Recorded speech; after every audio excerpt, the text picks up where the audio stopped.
Hey guys, आप सभी का स्वागत है। आज हम सीखेंगे ratio and proportion complete revision in one shot.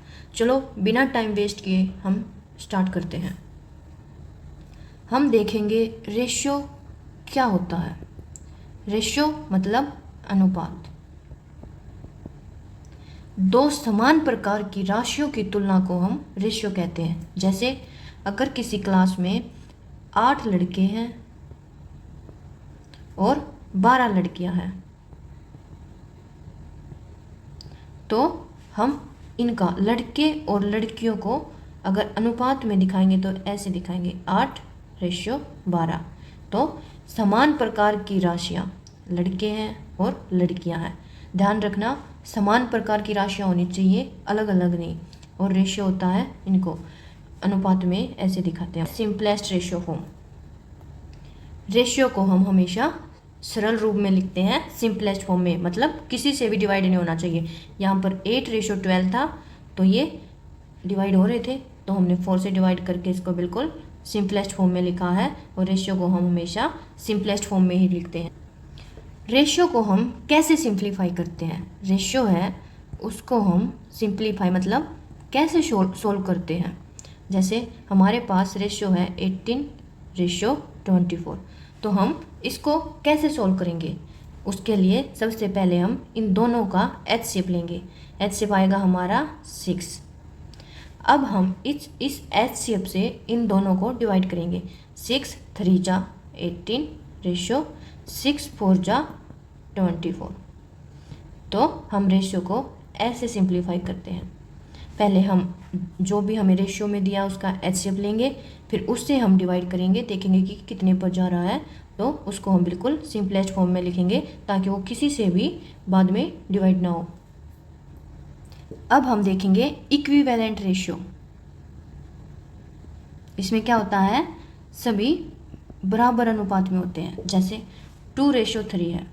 अब इसको हम फर्दर कैसे लिख सकते हैं? आगे 2 के मल्टीपल 4, 3 के मल्टीपल 6, आगे भी लिख सकते हैं 2 3 जा 6, 3 3 जा 9। ऐसे मतलब सभी बराबर अनुपात में हो तो उसे हम बोलते हैं इक्विवेलेंट रेशियो।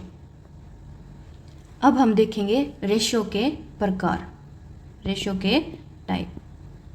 जैसे एक होता है पार्ट टू पार्ट, मतलब अगर किसी क्लास में 2 लड़के हैं और 3 लड़कियां हैं तो ये रेशियो है जो वो होगा हमारा पार्ट टू पार्ट। और दूसरा होता है पार्ट टू वोल। मान लो अगर किसी क्लास में टोटल स्टूडेंट है 5 और उसमें लड़के हैं 2, बॉयज हैं 2, तो पार्ट टू वोल क्या होगा? मतलब 2:5 पार्ट, यानी 2 लड़के हैं पूरी क्लास में और टोटल कितने स्टूडेंट है 5, तो ये हमारा होगा पार्ट टू होल रेशियो। अब हम देखेंगे प्रोपोर्शन, जिसे हम हिंदी में समानुपात कहते हैं। प्रोपोर्शन यानी कि समानुपात। इसमें क्या होता है, जब 2 रेशियो बराबर हो, मतलब जैसे हमारे पास रेशियो है A:B और C:D, ये 2 रेशियो हमारे पास। अगर ये दोनों रेशियो सेम प्रोपोर्शन में है, यानी कि दोनों रेशियो बराबर हैं, तो उसको हम बोलेंगे प्रोपोर्शन समानुपात। जैसे A/B बराबर आएगा C/D के, जो यहाँ है वही यहीं पर है, इसको हम बोलते हैं प्रोपोर्शन। अब देखेंगे टर्म्स ऑफ प्रोपोर्शन, समानुपात की जो टर्म्स यूज करते हैं हम। जैसे इसको हम कैसे लिखते हैं? A:B proportion C:D। A है जो वो है हमारी फर्स्ट टर्म, B है हमारी सेकंड टर्म, C है थर्ड टर्म और D है फोर्थ टर्म।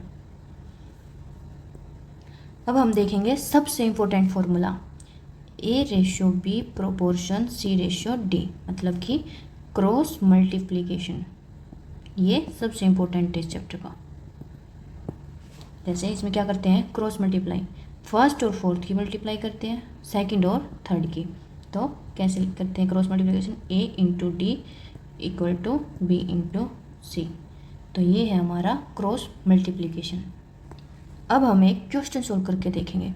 3:5 proportion x:20। तो हमें ये थर्ड टर्म बतानी है कि ये क्या है।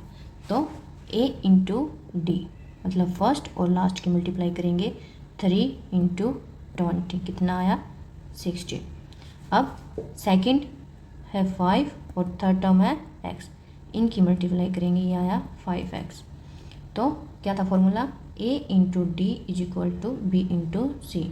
बी और सी की मल्टीप्लाई किया तो आया 5x, a और d की मल्टीप्लाई किया तो आया 60। अब इसको 5 से डिवाइड करेंगे तो ये आएगा 12। तो x यानी कि जो थर्ड टर्म थी वो आई 12। अब हम देखेंगे थर्ड प्रोपोर्शन कैसे निकालते हैं। इसका फॉर्मूला होता है, जैसे हमारे पास एक टर्म है 2 और 4, इसका हमें थर्ड प्रोपोर्शन बताना, तो इसका फॉर्मूला होता है b²/a। तो b क्या है 4, 4 का स्क्वायर बाई 2, 4 के स्क्वायर को मैं चला 4 × 4 डिवाइड 2, इसको इससे कैंसिल करें, 2 × 2 4 इज इक्वल टू 8। तो ये आया हमारा थर्ड प्रोपोर्शन। अब हम देखेंगे मीन प्रोपोर्शन। जैसे हम एक एग्जाम्पल लेते हैं 4 और 9, इसका मीन प्रोपोर्शन बताना है। मीन प्रोपोर्शन निकालने के लिए क्या फॉर्म होता है, √a/b। तो ये होगा √4 × 9, 9 4 जा 36, ये हो गया √36 और इसको सॉल्व करेंगे तो आएगा 6। तो ये है हमारा मीन प्रोपोर्शन। मीन प्रोपोर्शन का फॉर्मूला होता है √a/b यानी कि a इंटू। अब हम देखेंगे फोर्थ प्रोपोर्शन कैसे निकालते हैं। एक क्वेश्चन लेते हैं 2:5 प्रोपोर्शन 8:x। तो हमने देखा था b और c की मल्टीप्लाई, a और d की मल्टीप्लाई। तो a और d की मल्टीप्लाई किया तो आया 2x, 5 और 8 की मल्टीप्लाई किया तो आया 40। इसको इससे डिवाइड करेंगे, 22 या 40, तो x यानी कि जो फोर्थ प्रोपोर्शन है वो आया हमारा 20। अब हम देखेंगे रेशियो से फ्रैक्शन में कैसे कन्वर्ट करते हैं। जैसे रेशियो है हमारे पास 3:5, अगर इसे हम फ्रैक्शन में, फ्रैक्शन यानी कि भिन्न में कैसे लिखेंगे, 3 डिवाइड बाय टोटल पार्ट कितना आयो, ये पार्ट है हमारे रेशियो में, और टोटल कितना हुआ 3 + 5 इज इक्वल टू 8। तो ये होगा हमारा 3/8, या फिर ऐसे भी लिख सकते हैं 5/8। तो ऐसे हम फ्रैक्शन में करेंगे। अब हम एग्जाम पॉइंट ऑफ व्यू से देखेंगे कि क्या इम्पोर्टेंट है सोल्व करते टाइम। सबसे पहला पॉइंट है रेशियो को सिंप्लीफाई करेंगे, सोल्व करेंगे रेशियो को। दूसरा है क्रॉस मल्टीप्लाई जो मैंने बताया है। तीसरा है यूनिट समान करेंगे, और फोर्थ है मीन्स और एक्सट्रीम्स को पहचानेंगे। अब हम देखेंगे इस चैप्टर के इम्पोर्टेंट फॉर्मूला, जल्दी जल्दी क्विक रिवीजन।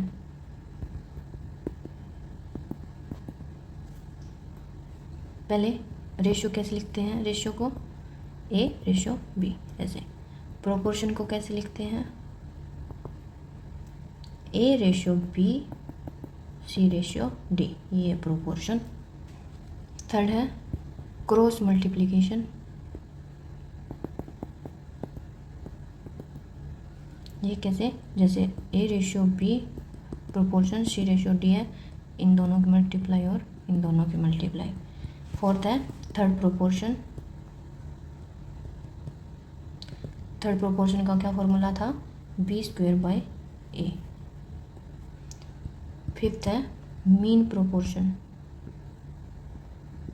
इसका फॉर्मूला था रूट के अंदर a × b। और इक्विवेलेंट रेशियो मतलब दोनों पदों को समान संख्या से गुणा या भाग करें। जैसे 2:3 है तो इसके आगे चलते जाएंगे 4:6, मतलब रेशियो यहीं रहेगा सेम।